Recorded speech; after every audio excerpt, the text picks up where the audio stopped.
Good afternoon, everybody. Hello, hello. Thanks for being here. Hi, Kevin. Tim, we're doing it. Kev, we're doing it. Is this our first ever live? I think so. I think we've always just been at your apartment or house drinking tequila. It's usually how it goes. It's a very formal affair. So thanks for being here, everybody. Yeah. And cheers. Cheers. This with our water. With our quote-unquote water. It's good to see everyone. Thank you for coming out. This is awesome. We have a lot to talk about and a lot to celebrate because Mr. Tim Ferriss has hit 1 billion downloads of his podcast. Yeah. So you are the first to hear this. It actually happened mid last year, and I was waiting for the right time to talk about it. And so I figured, why not talk about it today? So hell of a milestone. Who would have thought? I mean, so many bots. So many bots. And after our first episode where I asked you if you had to be a breakfast cereal, what you would choose and why, and then you busted my balls relentlessly, and that continues. Yes. So some things stay the same. And 10th anniversary is coming up.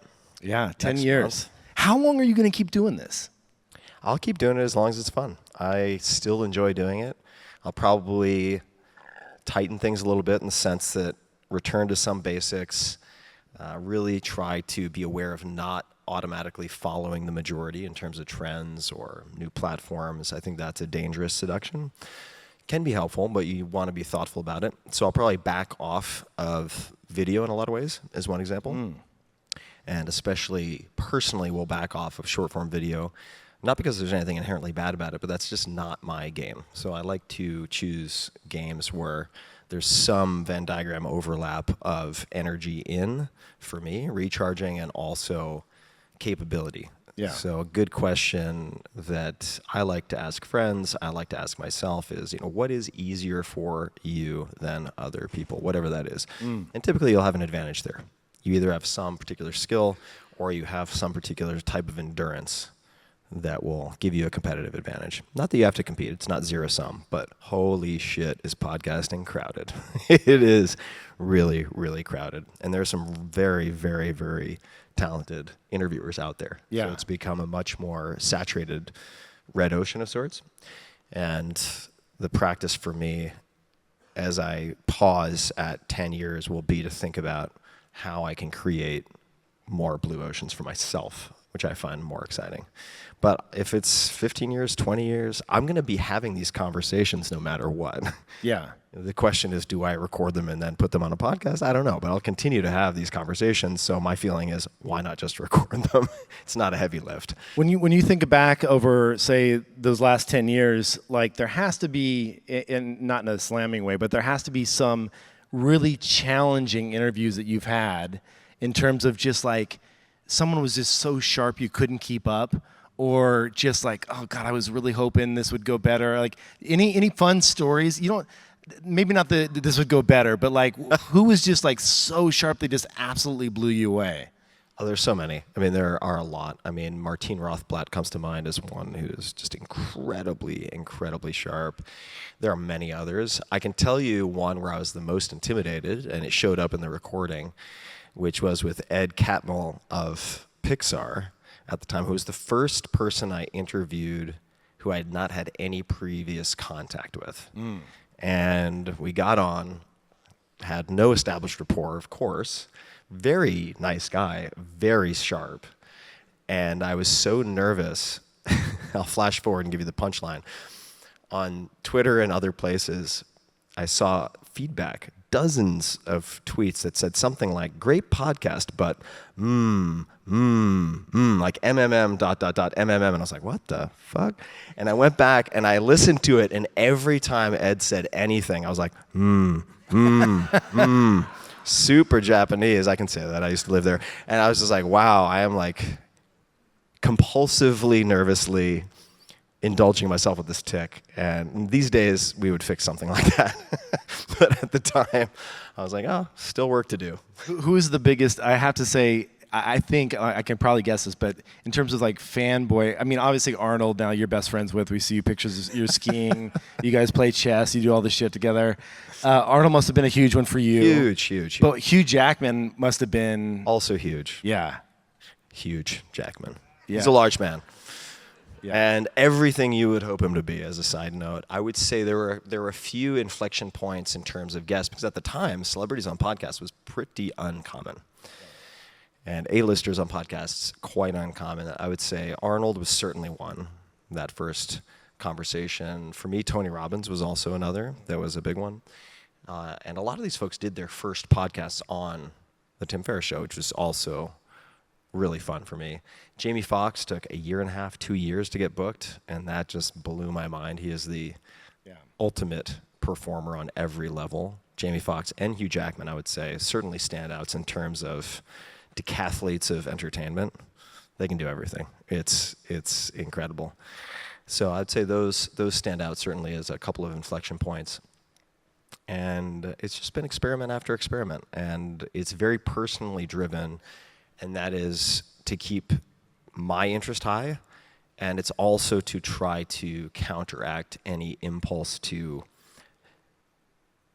chase Google Trends and whatever might be in the news cycle, right? So for instance, there was a year where my first interview with Balaji went parabolic and completely insane in terms of downloads. I mean, millions upon millions upon millions of downloads.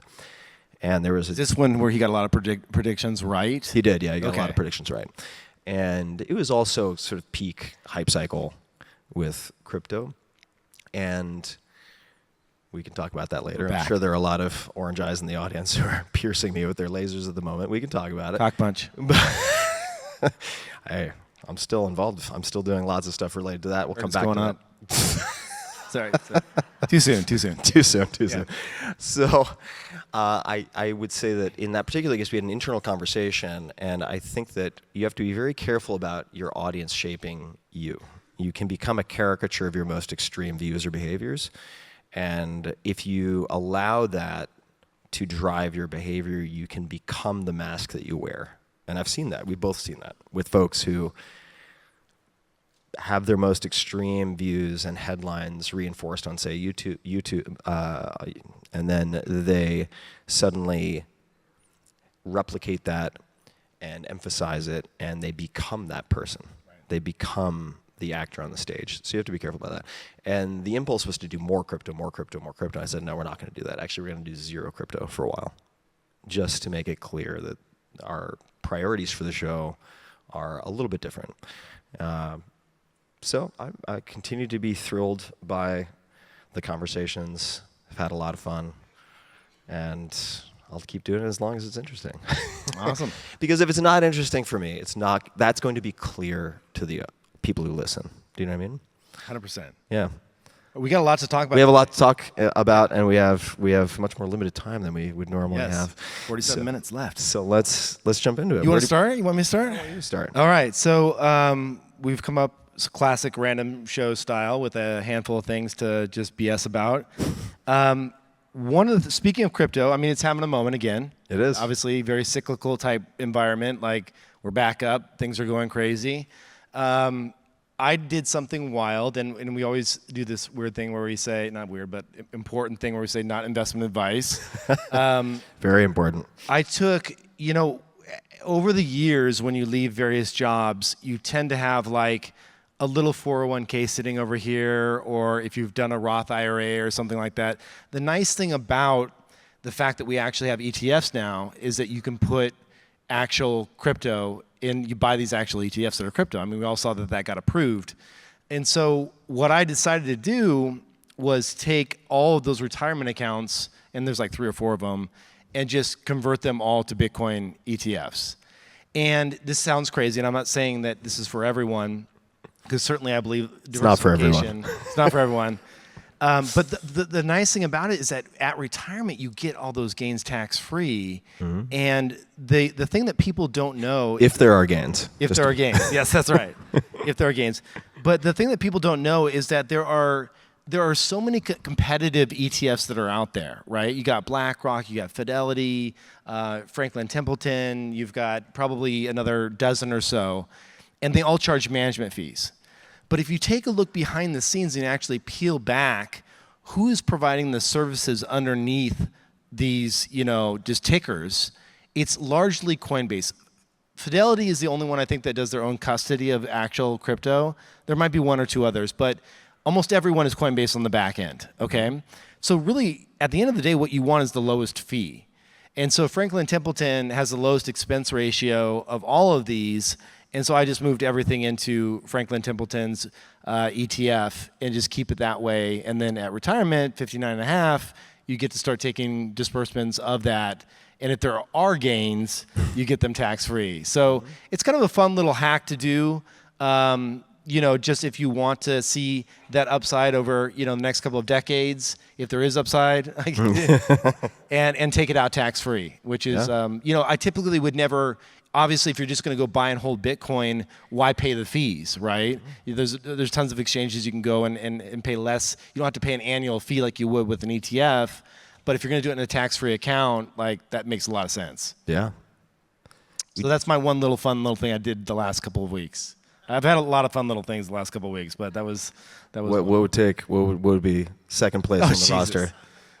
Well, we sold Proof. So with my NFT adventure over the last few years, went to Yuga Labs, which I'm happy found a home at a place that is actually building, what I consider to be a very high quality game with a microeconomy and something that has some real legs to it that hopefully, will turn into something that is durable and that is large. I mean, they want to build, the quote I heard was kind of Roblox for adults, which is like, an infrastructure where you can go and build and create worlds inside of a 3D environment that has, its own built-in currency and economy, powered by NFTs and actual assets inside of that world.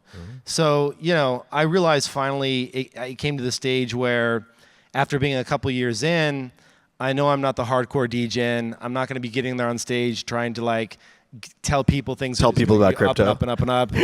Yeah. Well, I mean, don't give me shit. We can go talk about Cock Punch if you want now. Let's go there next. But it's hard. It's hard. We talked about this at length, a podcast ago, last time we did the random show. But, I wanted to find a good home. So it was no easy feat to go and work and try and find, someone like Yuga who, if anyone's going to make it, good Lord, I hope, they do. So that's been a nice kind of transition and new move. So personal question related to this. My experience as someone with front row seats to your entrepreneurial journey is every time you have an exit or finish a company, you say, I'm never doing a company again. Never doing one again. Never again. And then 6 months later, you start another company. So if you were me, what odds would you give Kevin Rose to sticking to that? 99% I'm not going to start another company. No, I'm telling you. Well, here's the thing I realized. This is the true story. And people that have followed the stuff, and I want don't hurt me. No, more. Don't hurt me. More. Listen, you want to start going down some shit. He brought in tequila behind the scenes. You're not supposed to. So it's all my fault. We had a little bit of Such that. an enabler. So there we go. We might get kicked off stage now. I had to come back with something. That's all I got. That's all you got. All he has. So here's the deal. The one thing I did realize with this startup, two things, is that anytime you tie finances to a startup, meaning people's financial well-being, it is a whole nother level of emotion that you get from people that are participating in what you do, and that's the most challenging startup I've ever faced.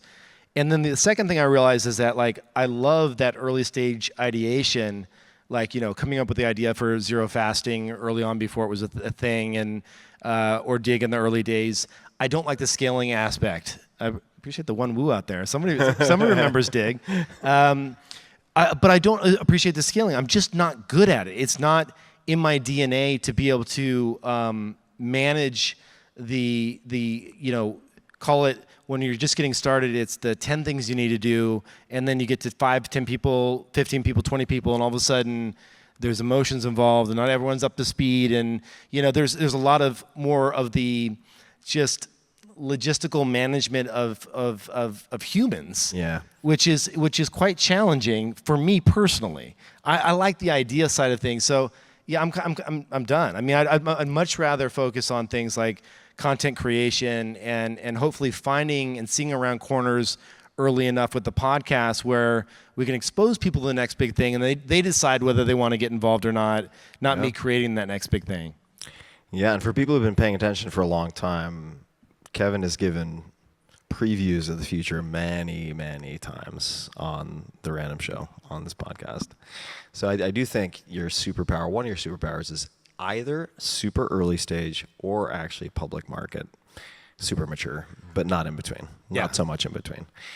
So I want to switch gears a little bit and mention something that I'm incredibly excited about, which is the most impressive, let's call it mental health intervention that I have encountered in the last 10 years. So as some of you may know, I've been very involved with supporting a lot of research, basic science, and so on related to psychedelic compounds and psychedelic-assisted therapies. That has been because I believe they can really change the lenses through which we look at psychiatry, mental health, and so-called mental disorders completely, due to some of the effect sizes and durability of, say, effects on complex PTSD, treatment-resistant depression, and so on. But I'm actually tool agnostic. Just like with startup investing, I'm looking for uncrowded bets with super high leverage potential outcomes. I'm quite agnostic about the tools. And I will say, and you and I have talked about this privately a little bit, but in the last, let's call it year, especially the last 6 months, I've done a very deep dive on a new iteration of an older technology, which is TMS, transcranial magnetic stimulation. So this is a type of brain stimulation. The technology has existed for a number of decades, but the protocols and the neurotargeting has advanced really quickly. Yeah, there was full subreddits where you could go and learn how to do it yourself at home. Don't DIY this. People were literally having burns on their skin from doing it. Yeah, this is Darwin Awards territory. Try that. Don't do this, guys. In part because you can make things a lot worse if you don't do it the right way. But to jump to the punchline, I have gone through 2 rounds of something called accelerated TMS. And you can learn a lot about this by looking at a number of scientists, including Nolan Williams out of Stanford. I did an interview with Nolan on the podcast for people who want to do a deep dive.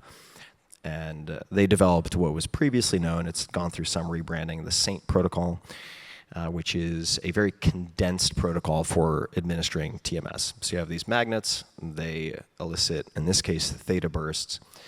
And typically, you might have TMS treatments over the span of many weeks, many months. They're compressing 50 sessions into 10 days. Or actually, 50 sessions into 5 days, excuse me. Pause for 1 second, though. For people that don't know, what does this look like for you? You said magnets. I'm thinking like, I don't know what I'm thinking, but like, what are you actually doing? Are you hooking shit up to your head? Yeah, are you in a lab? Are you doing it at home? You're not doing it at home. You're hooking, so you are in a clinic or a lab, and there are different iterations of this. So my first round was with a company called BrainSway, and they use a particular H7 coil. They're developing new technologies. That's effectively a helmet that you then attach to your head with a chin strap, and based on specific targeting, depending on the condition you're trying to address, which could be depression, treatment-resistant depression, could be generalized anxiety disorder, could be OCD, any number of things. ED. Right, ED, sure. Everybody's got their thing. If there's magnetic Viagra, then there's a whole new business I need to invest in. So yeah, sure. And and then the second round was with Magnus Ventures and a slightly different technology, but it effectively looks like a paddle that is placed on the head. And they use computer vision and pretty sophisticated targeting. But the upshot of this is, going into it, no one will be surprised. I remember when I had my first diagnostic interview with one of these psychiatrists, and we went through this long, multi-hour process, and they said, you score X, Y, and Z, and it seems like you have moderate to severe OCD. And they're like, this might take a little while. I know this is heavy news. Like, if you need to take a break. And I was like, are you kidding me? Like, this is a surprise to no one. Like, let's move on. So I went in with pretty high assessment scores for, just to simplify the whole thing, OCD, which looking at my family, you'd be like, yeah, obviously. And then anxiety, and a lot of long-term listeners will know bouts of depression. That also is pretty much kind of genetically hardwired. Did these 2 sessions, and with 3 months so far of durability, no longer meet any diagnostic criteria for any of those. Wow. It has been the most durable, noticeable, on a day-to-day, week-to-week basis change in my state that I've ever experienced. Can you give me, or if you care to share, can you give me something like, let's just say on the OCD side, where you were doing it previously, you had the treatments, and now it's no longer I can give examples. And I should say your mileage will vary, and the sample sizes are still very, very small for accelerated TMS, which is, I'm an early stage guy too, right? Like, I like to get involved, but there are many unknowns, many open questions.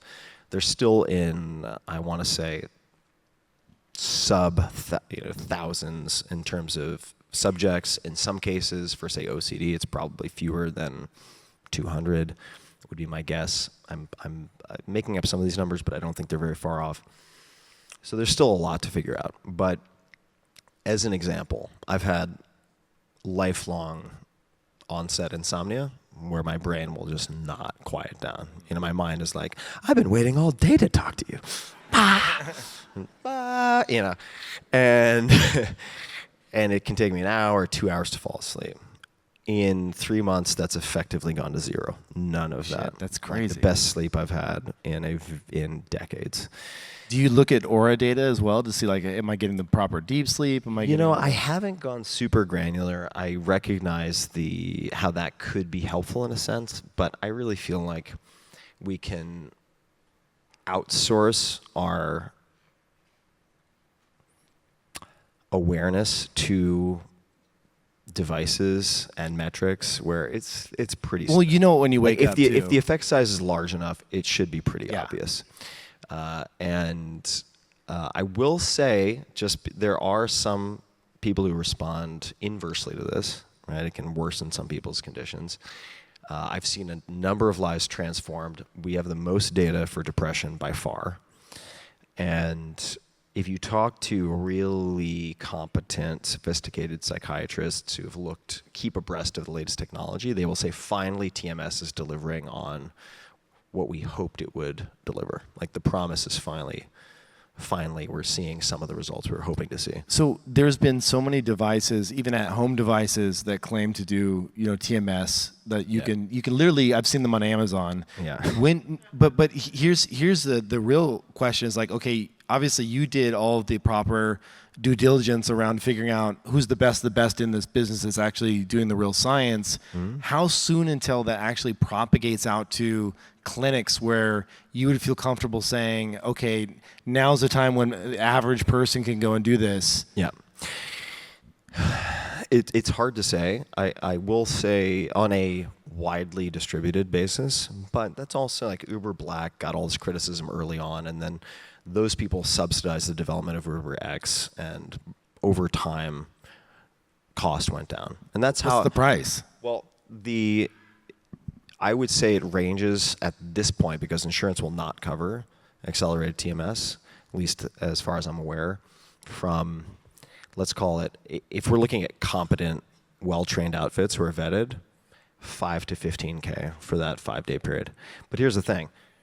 Depending on your conditions, depending on your resources, if you were to ask me, how much would you pay to go back 20 years and have this treatment? I'd be like, take half my net worth. It's fine.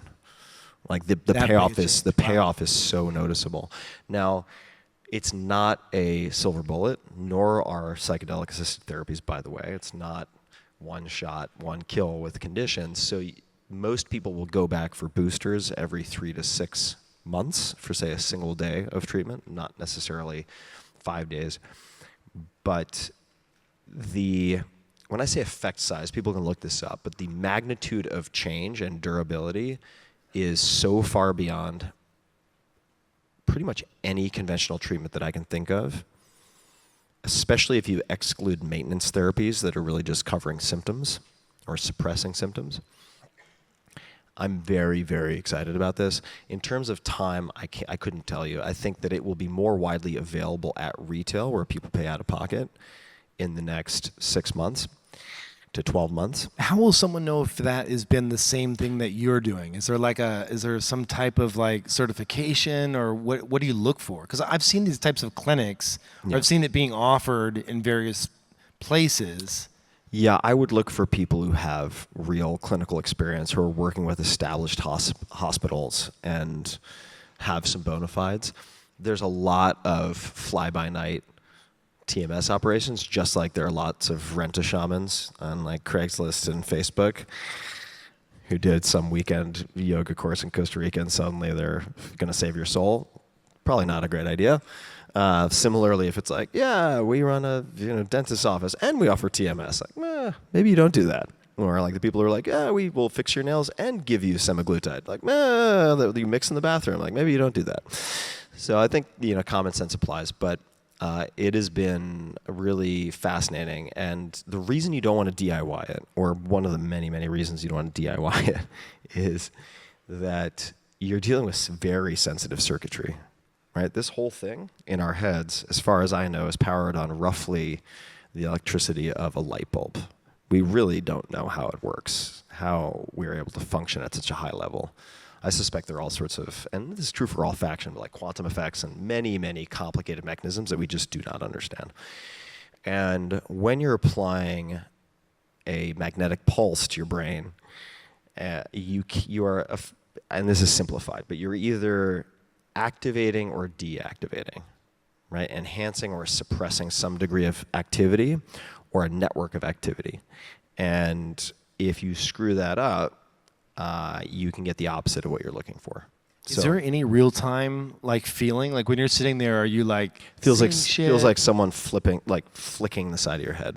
There are no visuals or anything, but you feel like someone's flicking the side of your head, and each day you feel like you ran a mental ultra marathon. Like if you were cramming for the LSATs every day for 15 hours straight, that is the degree of mental exhaustion. It's very tiring. Do you find that it's improved your cognitive tasks? Like, are you like able to, like, is there any performance enhancing benefits to this as well? Well, I do think TMS is going to be used for performance enhancement.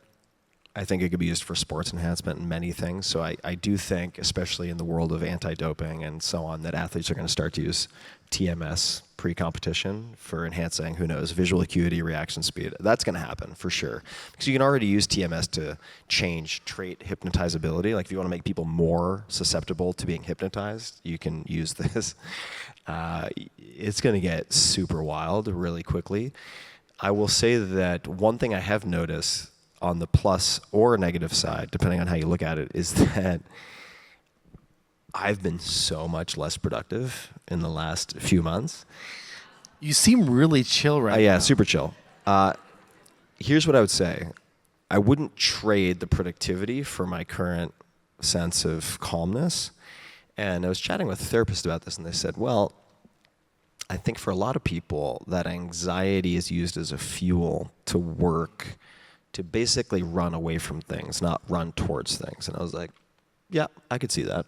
That doesn't seem shocking to me. So, a question I've tried to ask myself with a lot of different projects is, am I running away from something or am I running towards something? That seems a very important distinction to make. And also, another reason not to DIY this is, in a lot of cases, let's just say in the case of anxiety, so you have too much fight or flight, or freeze, let's just say. So you want to dampen that a little bit so you can move around without being a head case. Okay, great.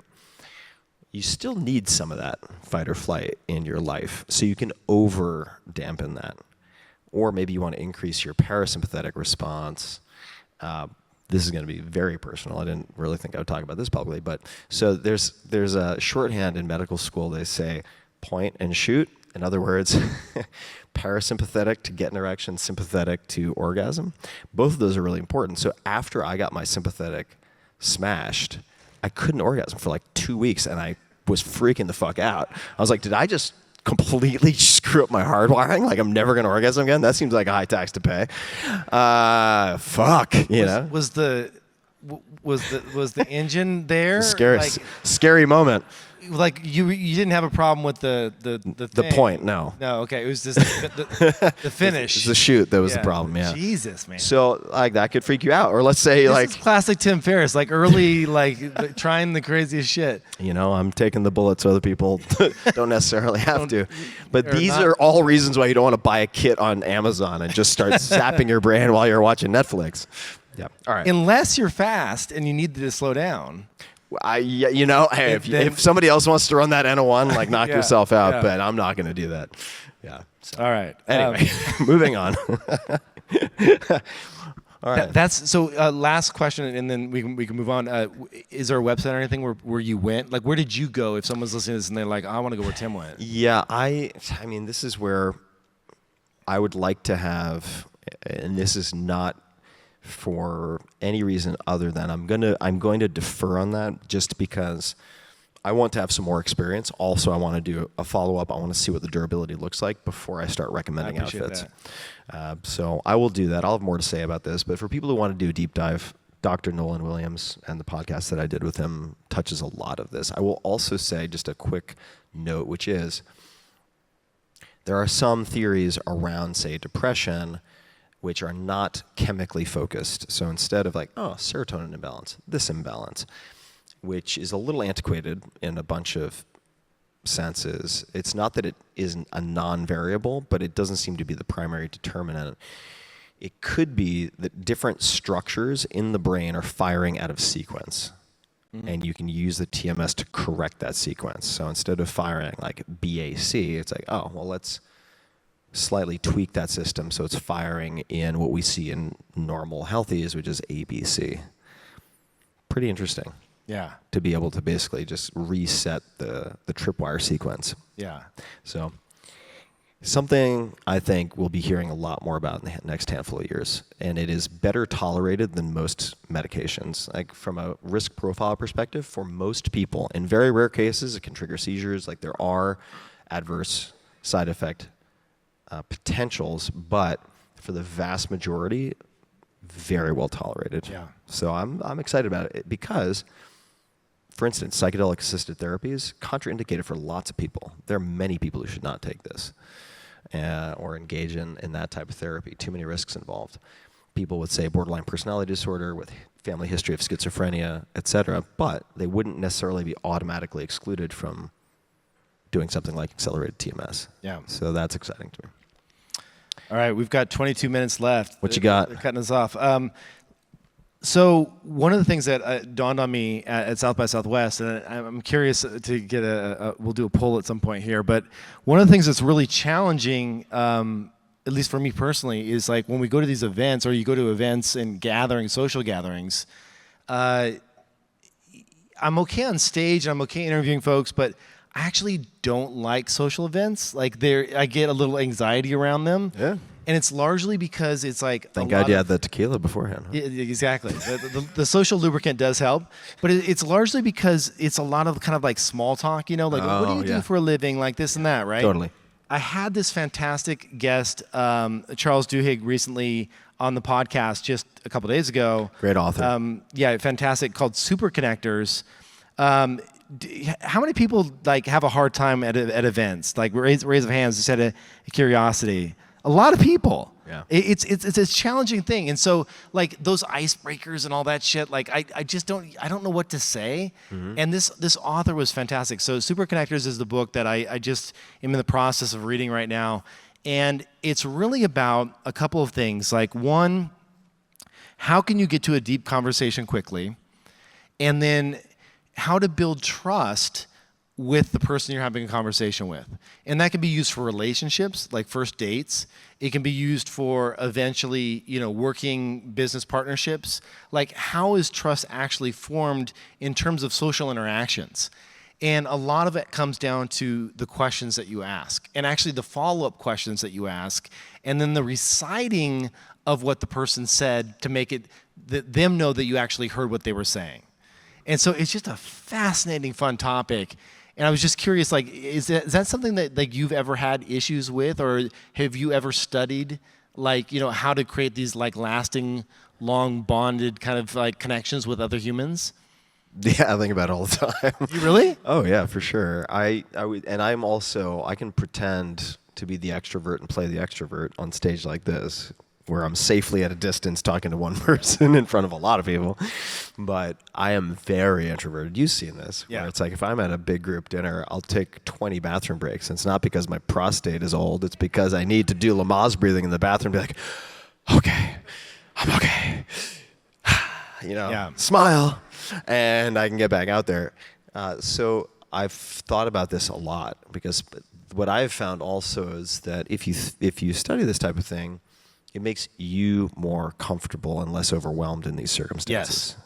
So it is not only helping the person or making the person across from you feel more comfortable. In my case, it helps me feel a lot more comfortable. So what have you learned from this book? Are there any particular there's a couple things. questions, follow-up questions? Yeah, one if is you were that, a breakfast cereal, what would you be? not a question, but that was a good first podcast question. The one thing that you do is you write down like 5 things that you could talk about when you're at this event, or questions that you might want to ask.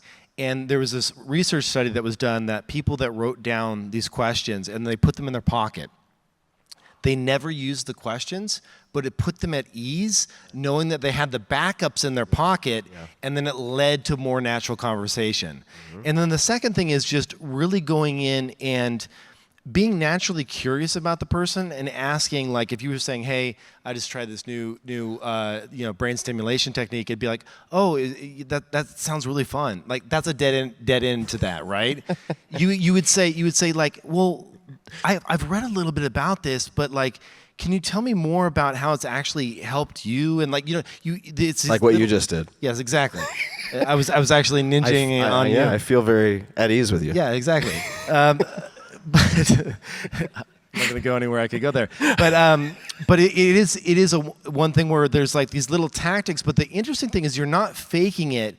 Because the first thing I asked him, I was like, well, that feels like you're kind of faking it. And you're just kind of like, oh, I've got these tactics, and I'm going to go use these tactics. And he goes, no, once you start using these, you build a muscle, and you get comfort, and then it naturally just happens to where you can walk into a social setting, and you'll have that muscle, and the comfort is there, the anxiety is gone, and it flips it from something that is like, should I go to this event or not, to like, I can actually thrive at this event. Because for me, you walk out of an event and I'm like, oh my God, I just ran a marathon, Like you feel emotionally drained. Yeah, totally. And it turns it into something that is actually, you probably have a friend where they walk out of events and you're like Gary Vaynerchuk, like, how the fuck does he do what he does? Like the dude can, he's got different batteries.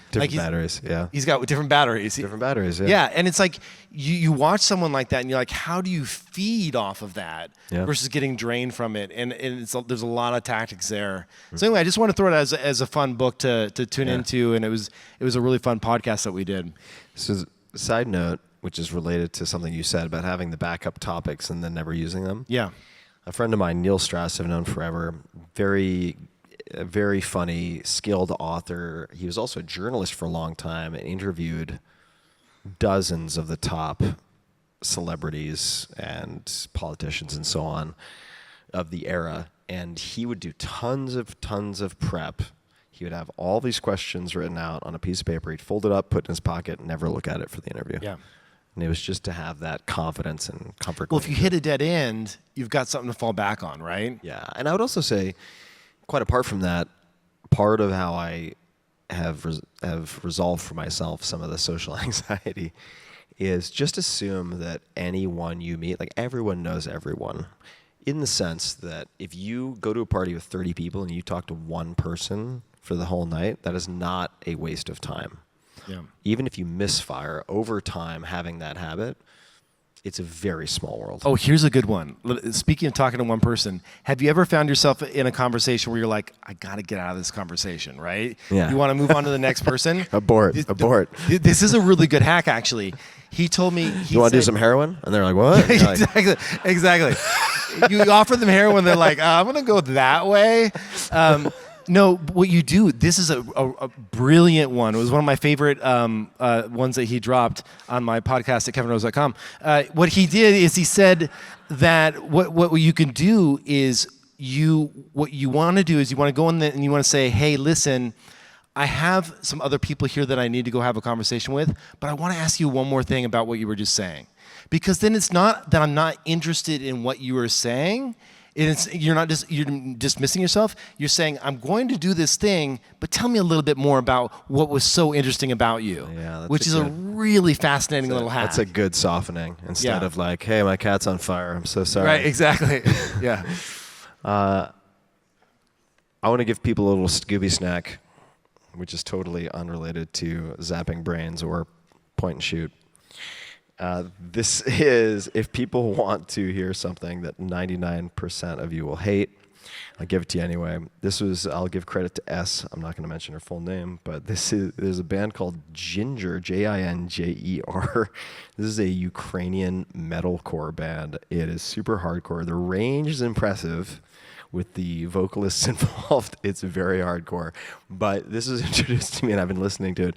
Pisces, let's start with that track. And so if you want something really strange to listen to, you're welcome.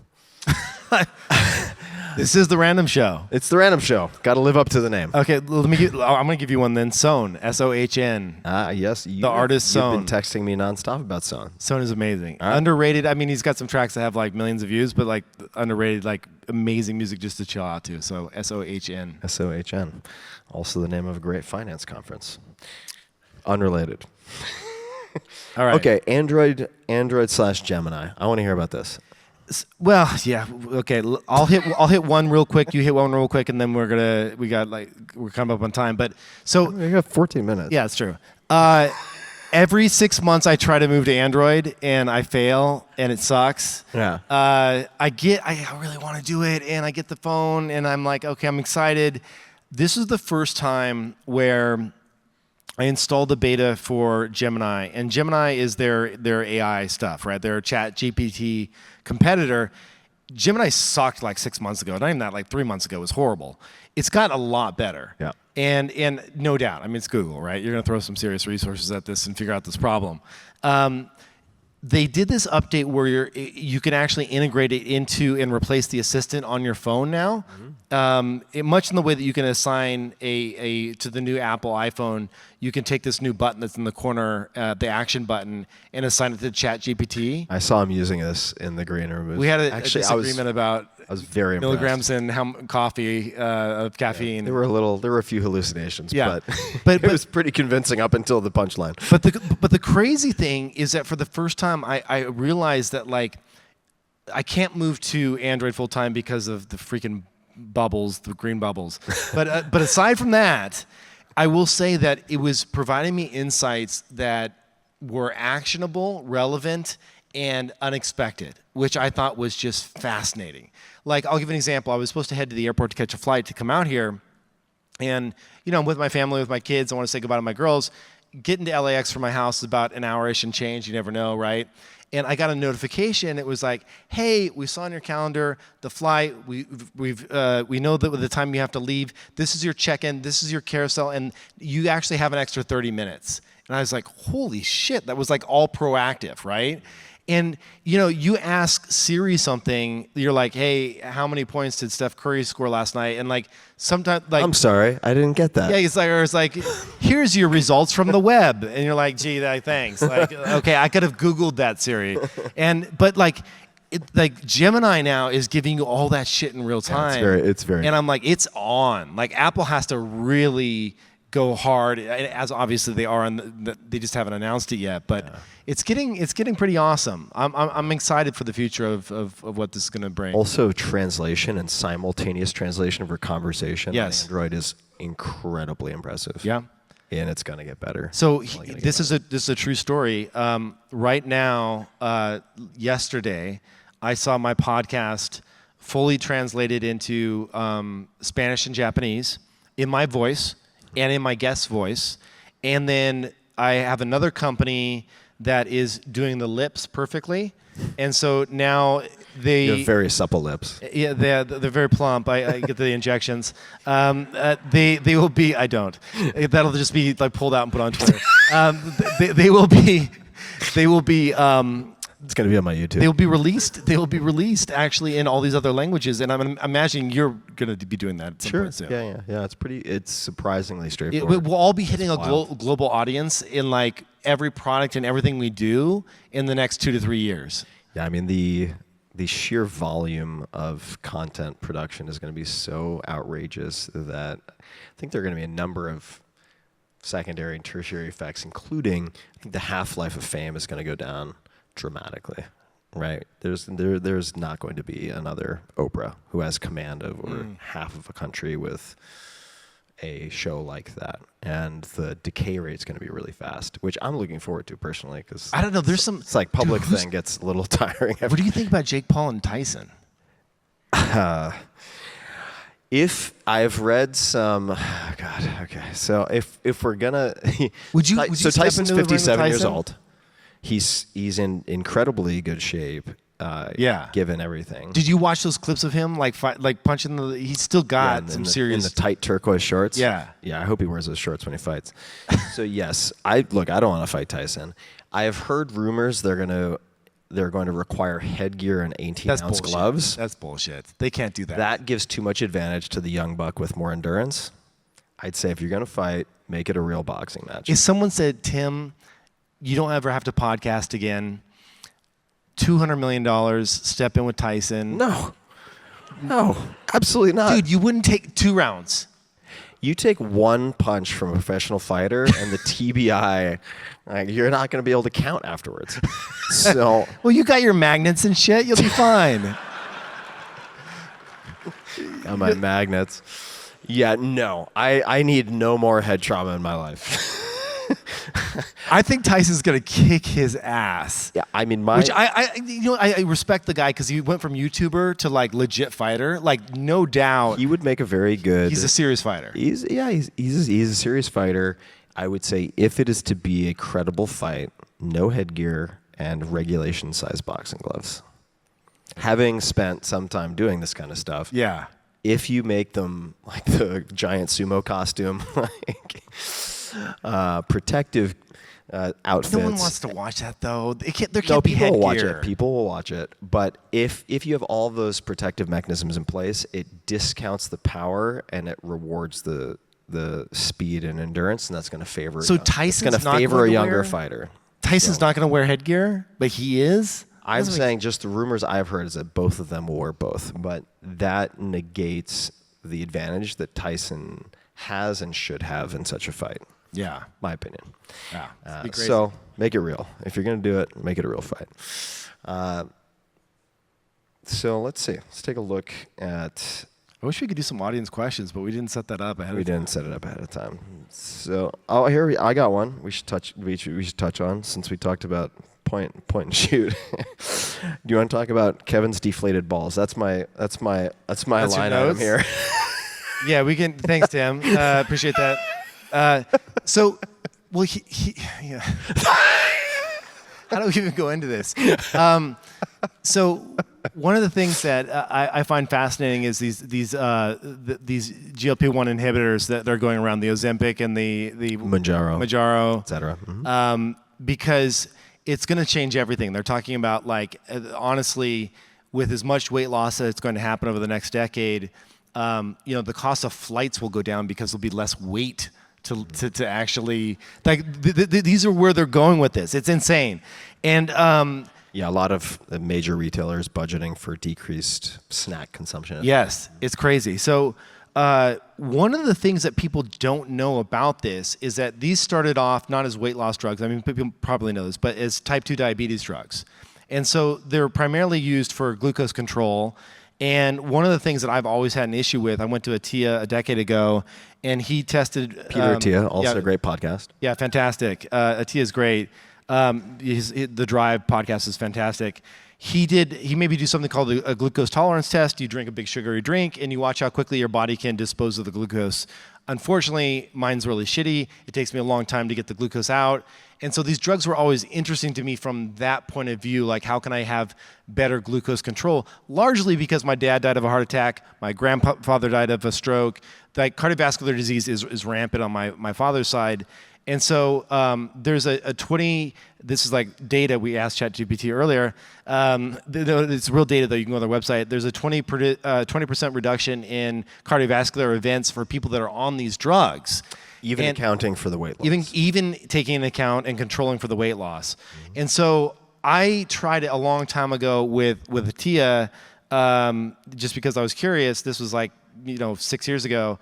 And it does, you definitely lose your beer gut, which is great. Drew, I see in the audience, we like our beer and our drinks. Drew's awesome. It does help on that front, in the vanity front, but like for me, I would wear a Dexcom and my glucose was just like stable as hell, which was amazing. And I like the cardioprotective benefits of it. I didn't want to stay on it because you lose muscle mass. Yeah, that was going to be the question. Yeah, so Atia started talking about this and saying, hey, I don't put people on this because you lose muscle mass. So what do you have to do? You have to go and do testosterone. Just to be clear, you lose muscle mass because you're not eating. So right, in a lot protein. of cases, people are not consuming enough protein. Nor calories. Right, exactly. So you're not getting enough protein, so you lose muscle mass.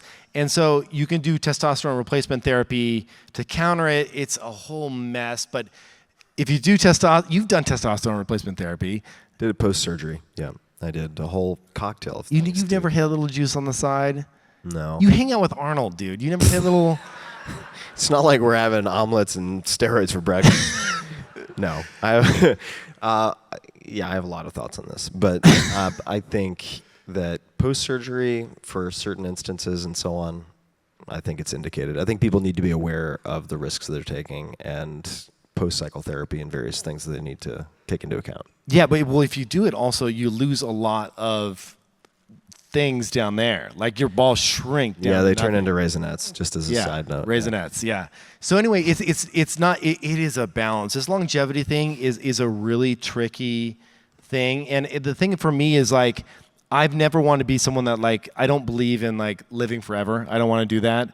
I just want to see my kids grow up. I'm an older dad. Yeah. Like at the end, if I die at 75 or 80, dad. like I still got all the. What's that? I said you're an older dad. I am an older dad. Oh, I know. I have some catch up to yeah. What's that? Oh, speaking of which, no, you wanted to cover it, son. No. You're single. Yes.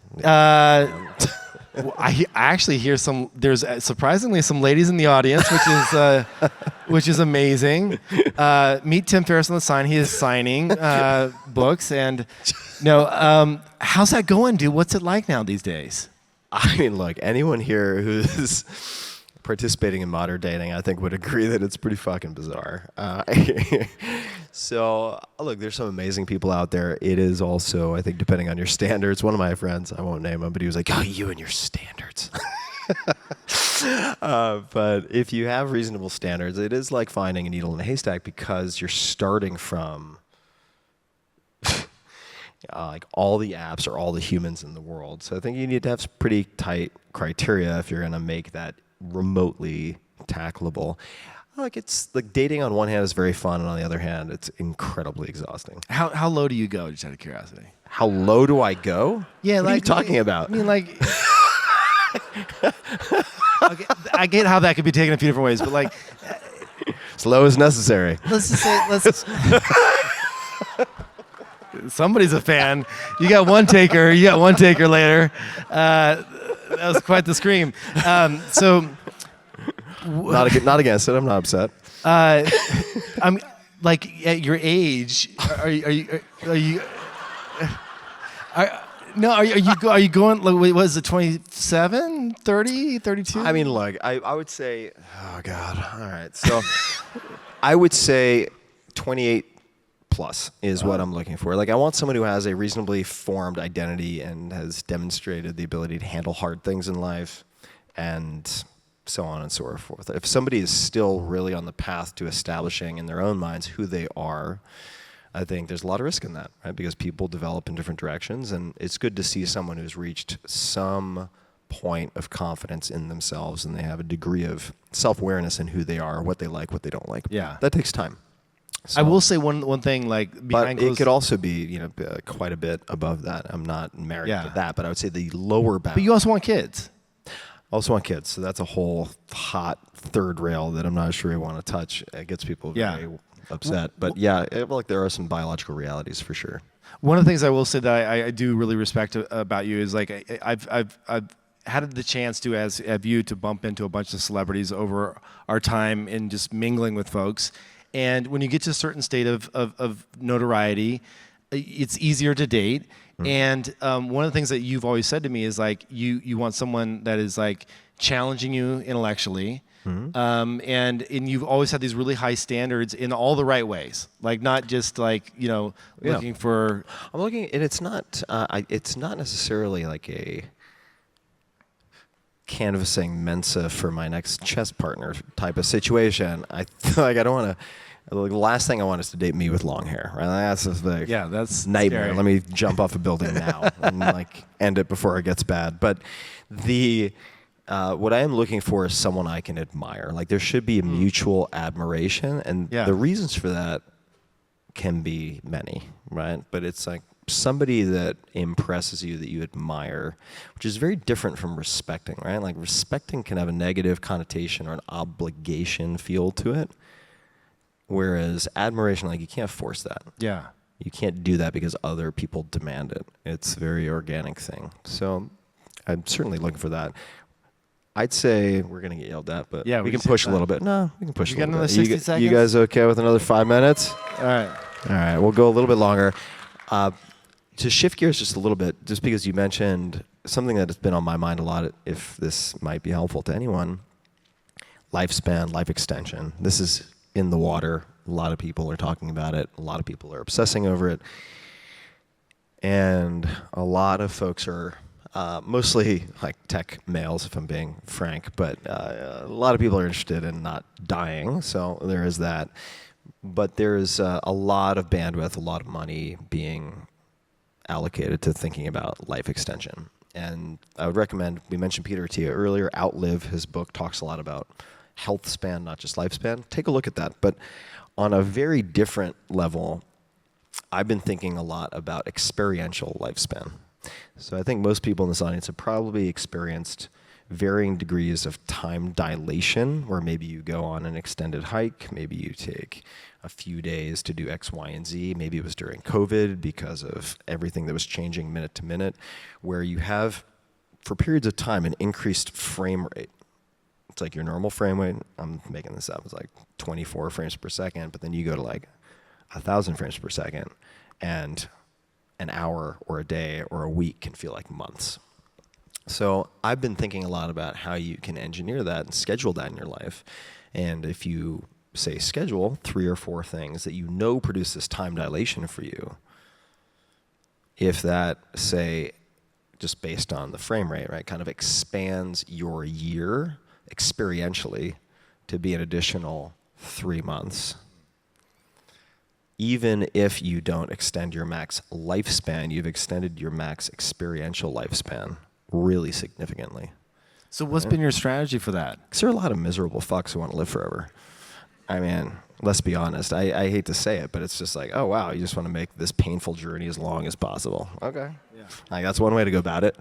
How do I what? How do you, so what are your strategies for that? What is your, like, we all agree, like, as you get older, like, it seems like time is just compressing and going faster and faster. Yeah, like, there are a few things, and there's a great article from Johns Hopkins University Magazine called Awestruck, which I actually put on my blog because it resonated with me so clearly. I recommend people check that out because I do think awe, and there are assessments, of course, for ranking your experience of awe in different environments, but it's worth thinking about because I do think it correlates to this time dilation. There are a few things that hop to mind. For me, extended time off the grid in, say, mountainous environments seem to produce that. Being in seasonal environments as opposed to in one place, say, your experience in an equatorial place or someplace like Costa Rica, for instance, for a lot of people seems much faster. Time passes faster than it does in a place with seasons, as one example. Another would be the last few months I was in the mountains and I was skiing for half of each day. and you're changing locations a lot. And people have probably experienced this, where if you're at South by Southwest and you change locations, you go to 10 different places in one day, even if that's just 8 hours, it feels longer than if you're sitting at your kitchen table pecking away at email for that equivalent period of time. The experience of time is different. So changing locations, that's something you can very easily plan into your life. There's certain states, of course. I mean, I'm not going to recommend this. It is, like I mentioned, contraindicated for a lot of people, but certain psychedelic experiences certainly can produce this. But it's not exclusive to that at all, right? If you've been, for instance, places that have a pervasive feeling of vastness, for instance, Montana. You go there, or Alaska, it just feels bigger, like the sky and everything seems vaster. And that has an effect on your sensory experience that changes, I think, for me at least, my perception of time. Lots of nonverbal stuff, interacting with animals. That's a whole separate conversation. I'm thinking of those Ace Ventura, Pet Detective, with like the birds landing on his arms. Yeah, my experience with the wolves, certainly. So there are ways that you can engineer this, but I think that the most practical way to go about it is just to look back at the last 2 years, identify where you experience these peak moments of awe, and try to figure out what the characteristics are, the shared characteristics. I think this is a major unlock because, frankly, humans have been trying to figure out the code of immortality and the fountain of youth forever. It hasn't worked yet. I hate to be the one to deliver the news, and I don't think we're going to figure it out in the next 50 years. Maybe people would say that's pessimistic. I think I would rather be pleasantly surprised when it works than to bank on it and have it not work. So in the meantime, there are some really straightforward things you can do. Let me throw out one last little hack before we go that is related to this. Have you had Sunil Gupta on your show yet? No. So he's awesome. He's fantastic, just human. And he wrote this book recently. It's about the wisdom of Dharma and ancient techniques, tying back to India and how we can incorporate them into modern life. And one of the things that he did some research on was these people that just have this like energy that is every day. They just keep going. They just have this unbound energy. And one of the people that is like this is Martha Stewart in her 80s. So people say that Martha Stewart now in her 80s has more energy than she did when she was younger. And they went back and they asked her, what's the secret here? How'd you do this? And it's breaks in the day. And it's like breaking up, don't do back-to-back meetings, but taking 10 minutes to get outside, to go for that walk for the day, to break it up, and actually you will de-stress yourself, and also the day will seem fuller and longer. But the interesting hack was that if you ever say, hey, we're going to do a meeting, Tim and I, we're going to jump on a call, and you know what, I'm going to end 10 minutes early. It's going to be from 1 to 1:50 instead of from 1 to 2. It never ends that way, right? You always go till 2 o'clock. What he does is he starts his meetings 10 minutes late. So the meeting starts 10 minutes after the hour. That's so smart. He always gets that break. I thought it was brilliant, That's and smart. it's another fantastic book to read. Yeah, so to underscore that, I would say if you feel rushed, your time is going to feel compressed. Right? Seems kind of self-evident, but it's taken me a lifetime to figure this out. So there are a bunch of things you can do, right? Like, that's part of the reason, honestly. I don't think there's any magic to, say, transcendental meditation, but taking 20 minutes as a break twice a day. I do the way every day. Yeah, what does that force you to do? It forces you to realize that if I stop for 20 minutes twice a day, my world does not completely fall apart. And you end up feeling less rushed. And I think it's that cumulative enforced realization, as much as the mantra and all this other stuff, that is so helpful for folks. So it's helpful for me, at the very least. Anything else? I think we should probably vacate the stage. Yeah, I think that's it. We should plug The Way, though, our friend Henry's meditation app. Yeah. It's a great 10 minutes a day to spend. Henry's got a great meditation app. Yeah, Henry is super legit. He's been on my podcast twice. He's been on your podcast. Henry Shukman, Shukman. Yeah. Also has some good way to writing. take 10 minutes and have a break. For sure. All right, I guess that's it. Yeah, thank you, everyone. Thanks, everybody. Appreciate it. Really appreciate it.